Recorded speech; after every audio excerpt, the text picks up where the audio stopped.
In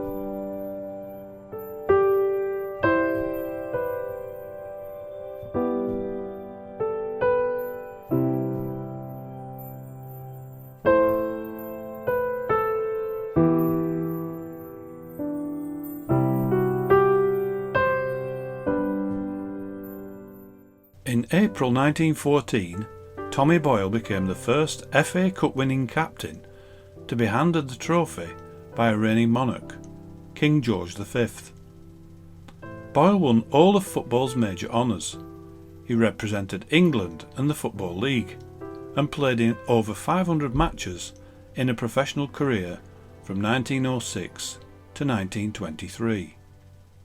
But once his football career ended, Tommy Boyle fell on hard times and spent the remaining years of his life in Whittingham, the largest mental asylum in England. Here is the story of a football legend.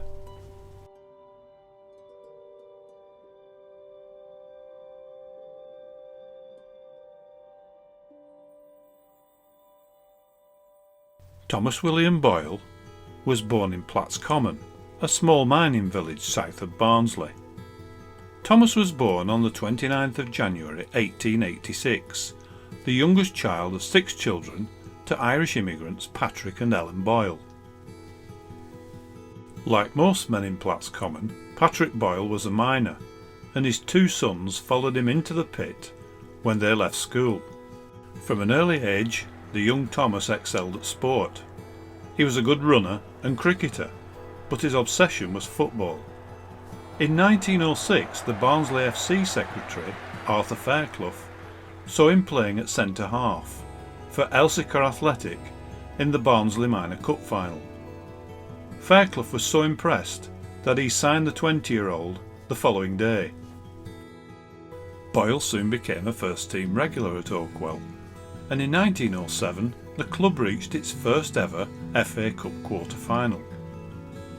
Boyle was making quite a name for himself, and sponsors lined up for him to endorse their products.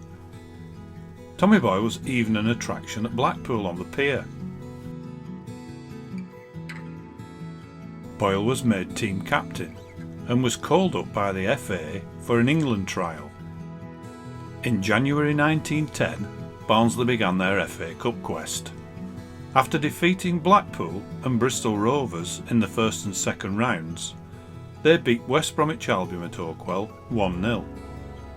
In the quarter-final, they faced Queen's Park Rangers, dispatching the Southern League side again 1-0.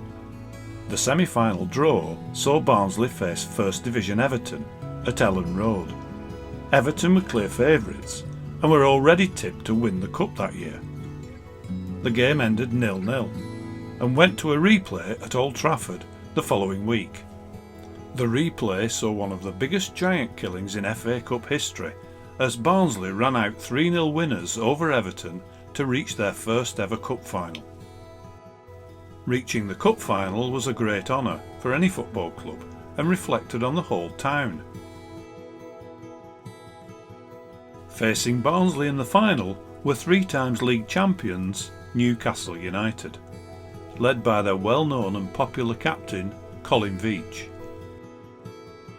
United were a side full of internationals, but regarding the cup, they had lost in the final on 3 previous occasions. The stage was all set as Tommy Boyle led out the Barnsley team in their familiar red shirts at the Crystal Palace for the biggest game in their history. Could the cup underdogs pull off another miracle? Referee Mr. Ibbotson got the game underway at 3:30. Barnsley took the game to Newcastle, Boyle controlling the play and feeding long passes to the Barnsley wingers. For the first 15 minutes Newcastle sat back, allowing Barnsley to attack. Within 8 minutes of the first half remaining, a breakthrough. Bartrop crossed the ball into the Newcastle box. Lillicrop hit the ball goalwards, but mishit his shot, which only went to Barnsley inside forward Tuffley, who slammed the ball into the net.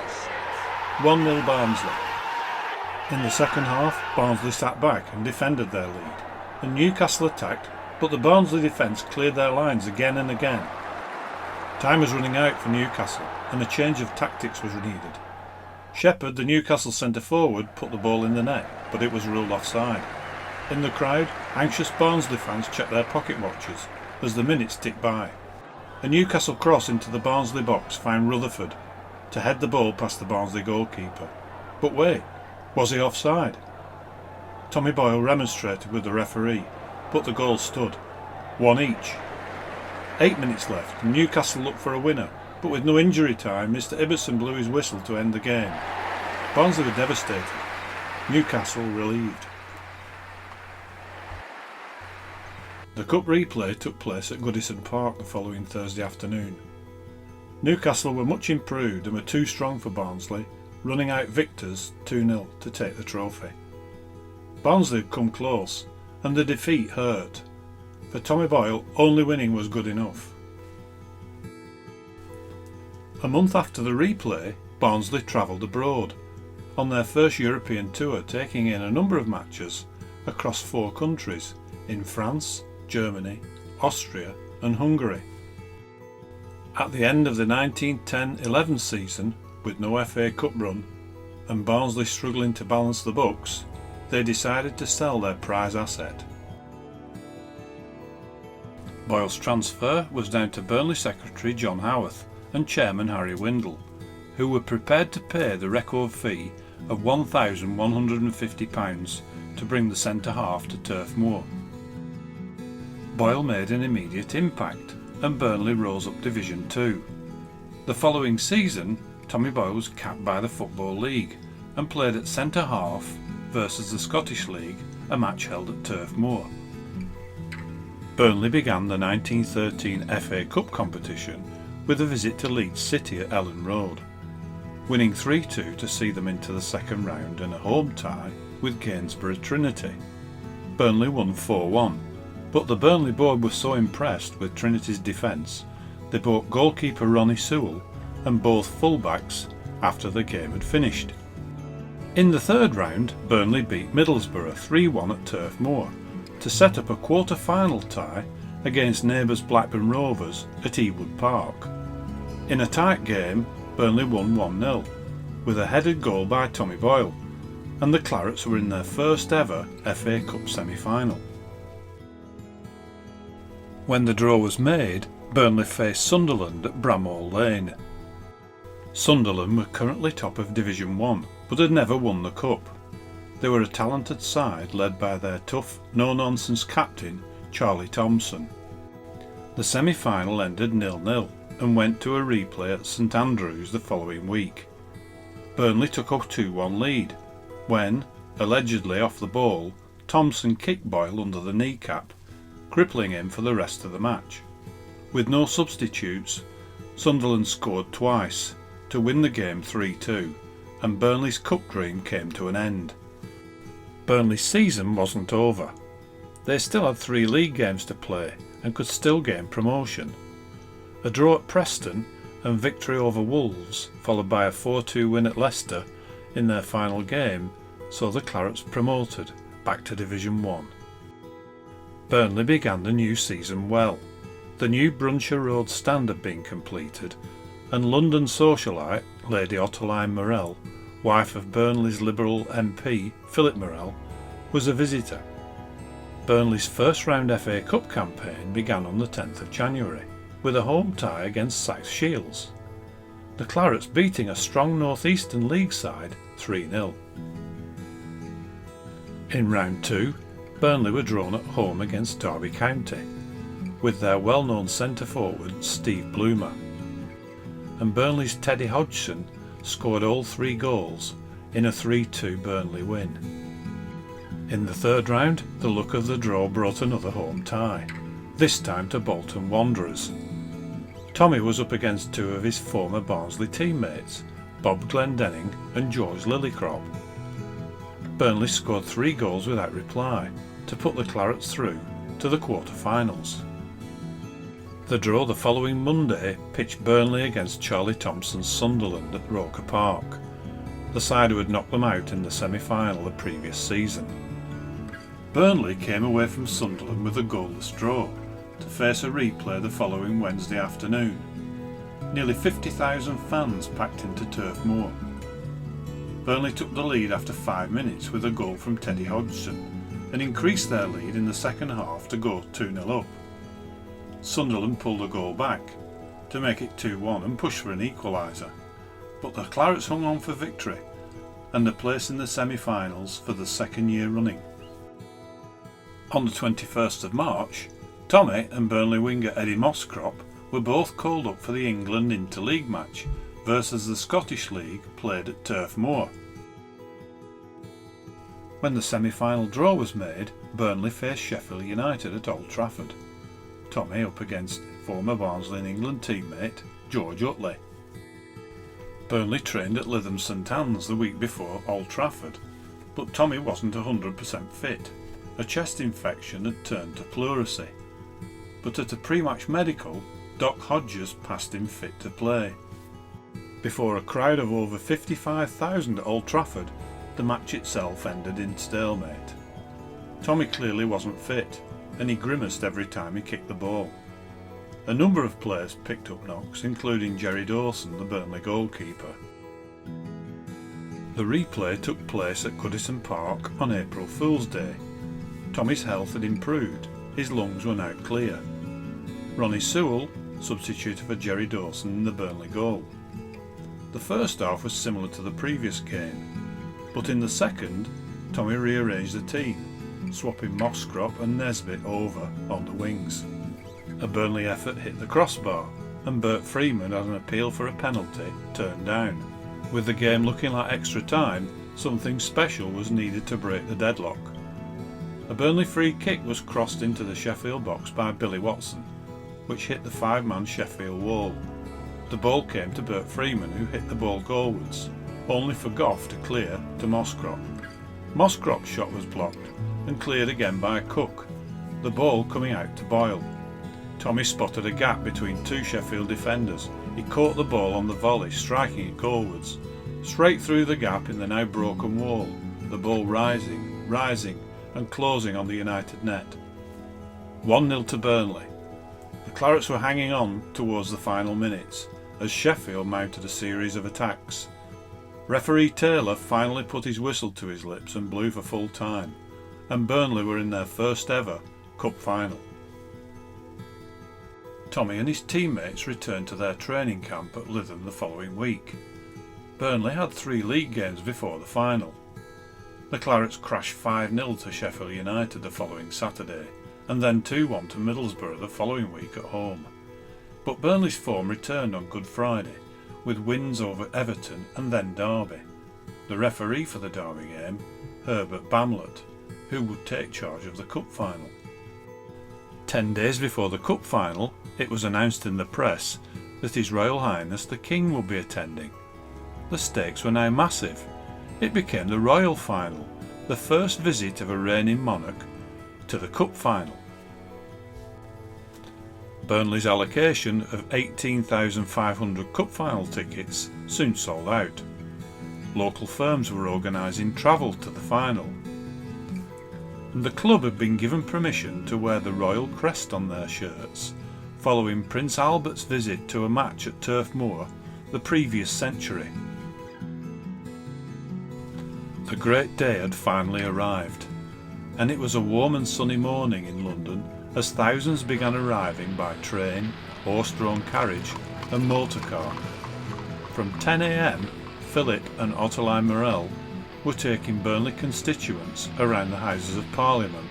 On the injury front, goalkeeper Jerry Dawson was out and Ronnie Sewell would stand in. Liverpool had their own injury problems. Team captain Harry Lowe would miss the game and Ephraim Longworth would deputise. Supporters started making their way to Sydenham to wander through the magnificent gardens and the palace, to see the dinosaurs and to get a good vantage point in the ground. His Majesty arrived at 3:20 and took up his place in the stand, with enough time to meet the team captains Tommy Boyle and Bob Ferguson just before the match began. The teams took to the field. Burnley in claret and blue, Ronnie Sewell in goal, full-backs Taylor and Bamford, half-backs Halley, Boyle and Watson, and forwards Mosscrop, Hodgson, Freeman, Linley and Billy Nesbitt. Liverpool in red. Campbell in goal, fullbacks Longworth and Purcell, halfbacks Fairfowl, Ferguson and McKinley, and forwards Sheldon, Miller, Metcalfe, Nicol and Lacey. Tommy won the toss, and at 3:30 Mr Bamlett blew his whistle and the game got underway. Tommy barked out his instructions to the team, his voice echoing around the stadium. John Howarth had told him to take control early on and dictate the play. The pitch was rock hard, the heavy ball bouncing all over the place, hard to control. Tackles went flying in. A Bert Freeman shot and a Dick Linley shot that sailed over the bar were the only highlights from Burnley in the first half. The sun took its toll on the players, who were glad of a break to cool down. In Burnley, the half-time score was given at Turf Moor, where a charity match was taking place. A final swig of tea and Tommy rallied his troops. With the second half 10 minutes old, Burnley had a throw-in the Liverpool half. Billy Nesbitt crossed the ball, finding Teddy Hodgson, who backheaded the ball which landed at Bert Freeman's feet, striking the ball on the rise into the corner of Campbell's goal.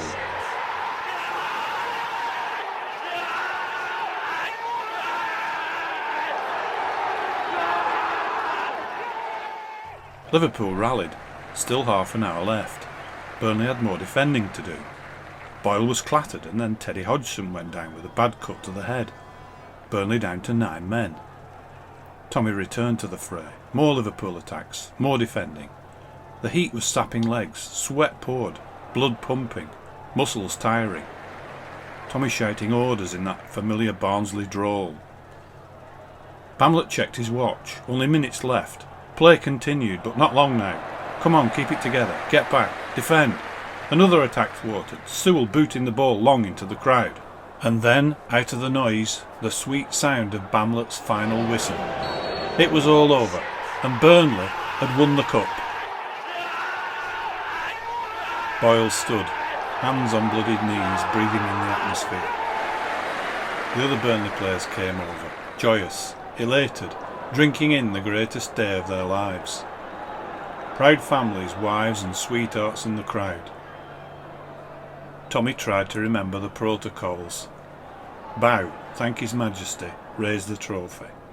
His mind racing and his heart pounding as he formed up his team and they began to climb the pavilion steps. At the top he bowed and said, "Your Majesty."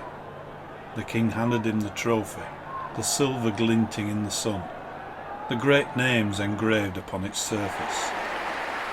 Lord Kinnaird, the head of the FA, nodding him forward to collect his gold medal. The glory of the cup, the greatest prize in English football, was now in his hands. In the evening, the team were honoured at a lavish reception at the Connaught Rooms in Bloomsbury, special guests of Philip and Ottoline Morel. The cup was filled with champagne, and they all drank from it. On Sunday, the players took in the sights of the capital, and on Monday morning made their way to Euston Station for the journey home. The Liverpool team were there to meet them and wave their opponents off. On arrival at Manchester, the train was decorated with claret and blue ribbons by the engine driver, and it made its way through the mill towns of East Lancashire to Rosegrove Station. At Rosegrove, the party climbed on board an open wagonette and made their way slowly through the cheering masses to the town hall, where huge crowds were formed. There wasn't much time for a full reception, as the team had their final league match versus Bradford City at 6 o'clock, and a huge procession followed the players and the cup all the way to Turf Moor. Before the game, Tommy and the players took to the field with the trophy, as a huge crowd of over 35,000 cheered their cup heroes on a memorable warm spring evening. The team took the trophy on a tour of Lancashire, and in May the Burnley party set off on their first European tour on board the SS Copenhagen from Harwich. The club were to play a busy schedule, visiting 3 countries, playing 6 matches in 2 weeks. In the Claret's first game against Victoria Berlin, Burnley won 2-0, and Tommy was presented with a giant laurel wreath with the message, "To the winners of the highest English football trophy." On to Hungary, where Burnley played Scottish Cup winners Glasgow Celtic for the Budapest Cup. Celtic played in all green, the home club as Ferencváros, while Burnley played in the blue and white stripes of their rival club, MKT Hungaria. The game turned into a pitch battle, Burnley and Celtic's players squaring up to each other. There was a pitch invasion, and the game ended in a draw. Burnley's final game of the tour was played against an Austrian 11, the Clarets losing 3-1. And after a season of 58 matches, the players were simply worn out. The players returned home the first week of June 1914 for a well-deserved summer break. With Burnley as FA Cup winners and Blackburn Rovers as league champions, the two mill towns of East Lancashire ruled the football world. But back in Europe, storm clouds were gathering. Just 4 weeks after Burnley had returned home, the heir to the Austrian throne, Archduke Franz Ferdinand, and his wife were shot and murdered in broad daylight one Sunday morning on a Sarajevo street after attending church. 5 weeks later, the world was plunged into darkness.